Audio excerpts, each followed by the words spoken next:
Analicemos entonces dos modelos de sistemas mecánicos tradicionales que ya hemos visto, que ya han visto ustedes en la carrera, en las materias de física, como por ejemplo estos dos que tenemos aquí. El clásico sistema de masa, amortiguador y resorte y su equivalente rotacional con un torque, una velocidad angular, un momento de inercia, un rozamiento y un amortiguamiento. Si planteamos estos dos modelos, vamos a llegar a ecuaciones de este tipo. Hacemos la sumatoria de fuerzas igual a 0, donde tenemos una fuerza actuando sobre la masa y aquí una velocidad de la masa, y esa fuerza es igual a la fuerza de la masa por la aceleración, más la componente relacionada con la amortiguación, más la componente relacionada con el resorte. En el caso rotacional es similar, cambiando fuerza por torque, velocidad lineal por velocidad angular, masa por inercia, etc. Fíjense que los dos modelos, cambiando las letras, digamos, de las funciones, son los mismos. Y si recordamos lo que vimos en el video anterior, es igual al caso del sistema eléctrico con una fuente de tensión y una resistencia, una inductancia y un capacitor. Fíjense que tenemos la fuerza externa, que en un caso es una tensión, aquí es una fuerza mecánica y aquí un torque, un elemento que almacena energía de una forma, en un caso tenemos un inductor, aquí una masa, acá hay un momento de inercia, otro elemento que almacena energía de otra manera, aquí en un capacitor, aquí en un resorte, un elemento disipativo. Bien, fíjese que los tres modelos son iguales, por lo tanto, podemos hacer una analogía eléctrica donde ahora la fuente, en vez de ser una fuente de tensión, es una fuente de fuerza o una fuente de torque. El elemento resistivo es un elemento disipativo mecánico. El inductor es una masa o una inercia y el capacitor es un elemento tipo resorte. ¿Bien? Fíjense que tres modelos diferentes, uno eléctrico y dos mecánicos de distinta naturaleza, se resumen de la misma manera. Esto es lo que se llama una analogía eléctrica y puede ayudarnos a comprender o a analizar o a sistematizar el análisis de modelos de sistemas físicos. Otra analogía que podemos encontrar es, por ejemplo, en sistemas con palancas, ¿sí? Supónganse este caso que tenemos aquí, sistema mecánico donde tenemos un punto de apoyo, una barra, que no necesariamente tiene que estar dividida en dos mitades iguales, en la cual se aplican dos fuerzas diferentes en los extremos y se genera un cierto desplazamiento.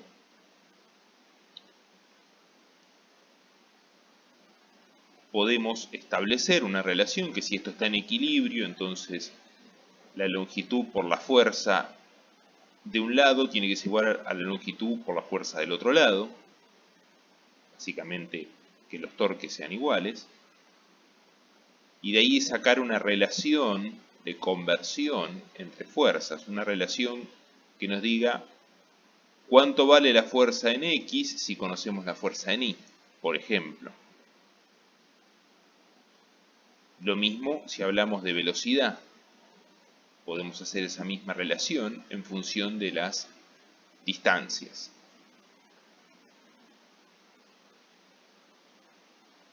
Este ejemplo lo podemos llevar a un sistema rotacional en el cual tenemos, supónganse, dos poleas o dos engranajes, en el cual tenemos uno que gira en el sentido de las agujas del reloj y el otro que gira en el sentido contrario. En el punto de contacto tenemos una cierta velocidad tangencial. Nuevamente, si este sistema está en equilibrio, podemos establecer una relación. Sabemos que la velocidad en este punto es la misma para ambos discos, por lo tanto tiene que haber una relación de igualdad entre la velocidad angular y el radio de la primer polea o engranaje y la velocidad angular y el radio del segundo. Por lo tanto podemos sacar una especie de relación de conversión, que acá está señalada con nu. Y lo mismo con las fuerzas y los torques. Podemos establecer relaciones entre los radios y los torques. Bueno, estos dos sistemas mecánicos, uno lineal y otro de tipo rotacional, se parecen ni más ni menos que a un transformador eléctrico. En un transformador, en vez de tener fuerzas o torques, vamos a tener tensiones, y en vez de tener corriente, vamos a tener velocidad lineal o velocidad angular. Ahora, si analizamos este transformador, nosotros sabemos que la tensión en el bobinado primario es directamente proporcional al número de vueltas y a la derivada del flujo magnético, y asumiendo que el transformador no tiene pérdidas, que tiene un buen diseño y que no hay dispersión del campo, todo ese flujo magnético se concentra en el secundario, por lo tanto, en el secundario tenemos la misma relación escalada por N2. De ahí podemos sacar una relación de conversión entre tensiones de primario y secundario. Y asumiendo que el transformador no tiene pérdidas, o sea que es un dispositivo ideal, podemos asumir que hay una relación de conversión también de corrientes. Si nos fijamos, todas estas ecuaciones que hemos desarrollado aquí, vamos a encontrar en las tres el mismo patrón. Relaciones de conversión entre variables mecánicas y eléctricas que se pueden modelar de la misma manera. Fíjense que en todos los casos llegué al mismo tipo de relaciones en función de una tasa de conversión que denominé nu, que nos permite vincular lo que llamaría entrada y salida, primario y secundario, o un extremo y otro extremo. Fíjense que aquí también, con lo que vimos del circuito RLC y esto, básicamente podemos modelar la mayoría de los sistemas mecánicos con transformadores, resistencias, inductancias y capacitores.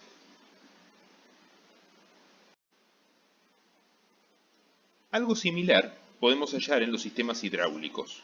También los podemos modelar de forma eléctrica. Veamos un ejemplo.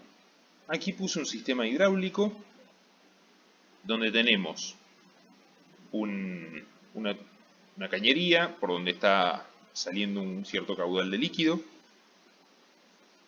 que llena un tanque. Este tanque se conecta a través de otra tubería con un segundo tanque, el cual no se conecta a nada, ¿sí? Está claro que aquí, mientras el caudal no se detenga, estos dos tanques se van a ir llenando y en algún momento rebalsarán. Bueno, ¿cómo podemos modelar este circuito, mejor dicho, este sistema hidráulico, utilizando una analogía eléctrica, o sea, utilizando un circuito eléctrico? Bien, lo que tenemos que tratar de vincular es las alturas de los tanques, que van a ser nuestras incógnitas de cierta manera, y ponerlas en función del caudal.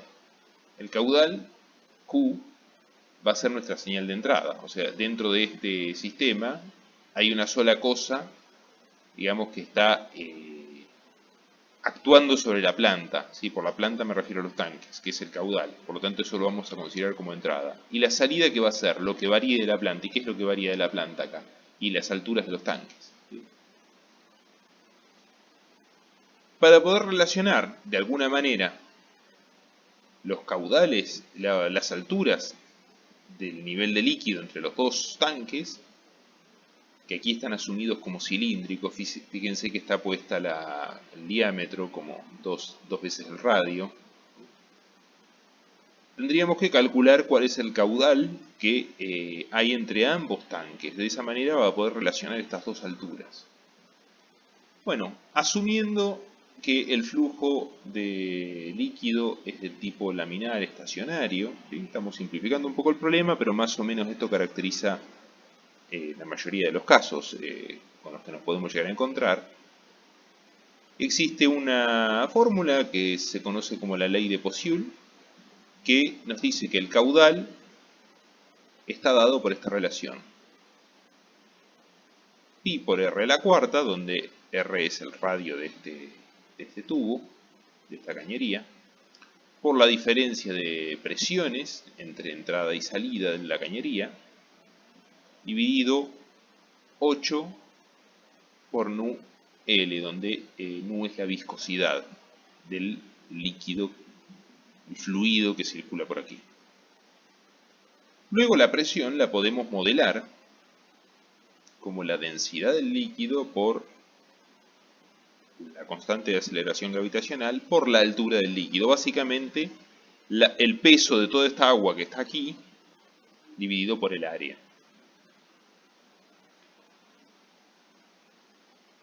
Entonces, ahora podemos plantear un conjunto de ecuaciones para cada uno de los dos tanques.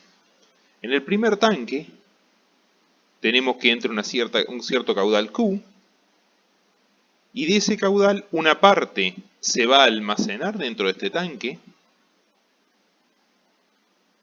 siguiendo una ecuación de la forma A1, donde A1 es el área del tanque por la derivada de la altura respecto al tiempo, y otra parte de este flujo, de este caudal, se va a ir hacia el otro tanque, y eso lo vamos a modelar según la expresión de Poiseuille.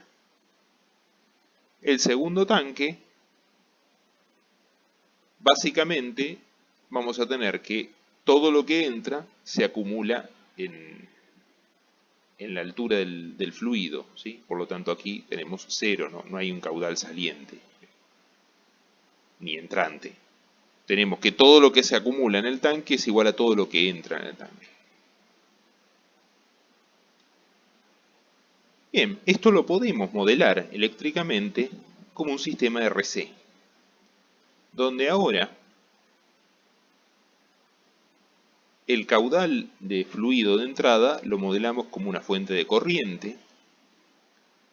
Recuerden siempre que la analogía simple que quizás se nos enseñó a todos en la escuela secundaria o en los primeros cursos de física era imaginarse la corriente eléctrica como una manguera por la que circula agua, o sea, se podía hacer la analogía con un cable por el que circula corriente, ¿no? Entonces aquí vamos a lo mismo. Una fuente de corriente simboliza una fuente de fluido, de un líquido que circula.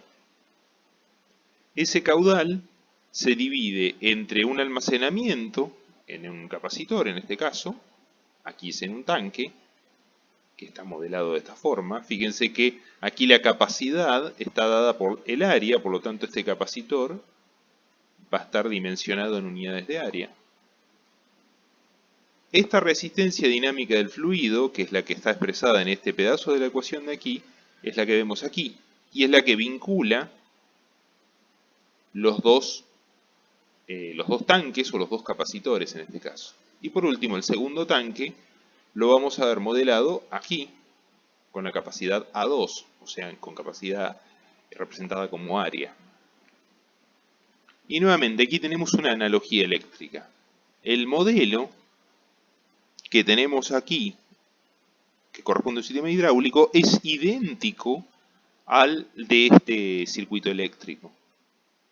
Si planteamos este nodo y la sumatoria de tensiones de estos dos elementos, vamos a encontrar la misma relación. Entonces aquí también podemos encontrar una segunda analogía, ya no mecánica, sino hidráulica. Otro sistema físico que podemos modelar utilizando una analogía eléctrica son los sistemas térmicos. Primero, hacer una aclaración. ¿Sí? Los fenómenos de naturaleza térmica se pueden explicar por distintos mecanismos, básicamente tres: conducción, convección y radiación. Los fenómenos de conducción son aquellos en donde la transferencia de calor se hace por contacto. Los fenómenos de convección están asociados a corrientes de aire, mientras que los fenómenos de radiación están relacionados con la emisión de energía térmica en forma de radiación electromagnética para cualquier elemento o cualquier cuerpo que se halle por encima de 0 Kelvin. Bien. Tanto convección como radiación implican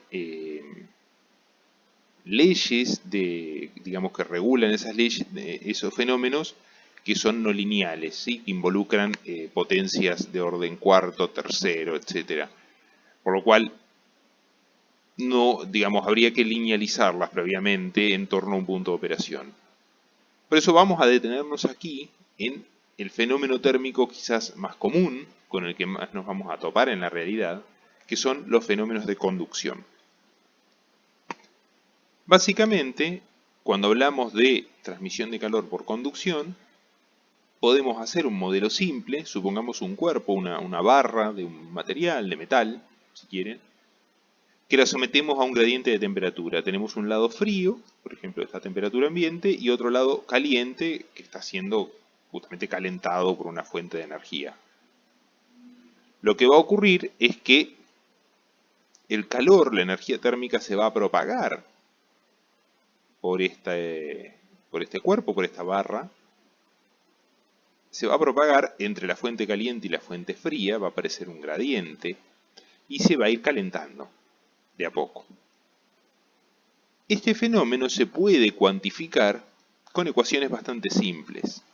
Por un lado, el flujo de calor a través de la barra se puede modelar como una constante K por A dividido D, donde K es la conductividad térmica del material, un metal, un dispositivo o un cuerpo plástico, cerámico, lo que fuera.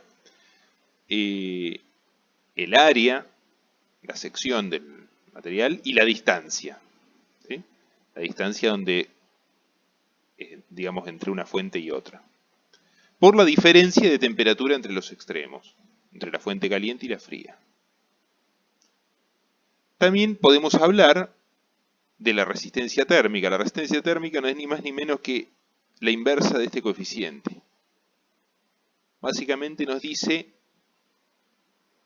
qué relación hay entre la temperatura, los grados, con la potencia, los watts aplicados. ¿Sí? Es una relación temperatura a potencia. Y otra constante de interés que vamos a tener que tener en cuenta es la capacidad térmica. ¿Sí? O sea, cuánta de esta energía que estamos inyectando en este cuerpo es almacenada en el mismo y que no se propaga. Eso depende de la masa del cuerpo y de su calor específico, ¿sí? Que básicamente nos dice qué capacidad de almacenamiento de energía en joules tiene por cada grado que se aplica.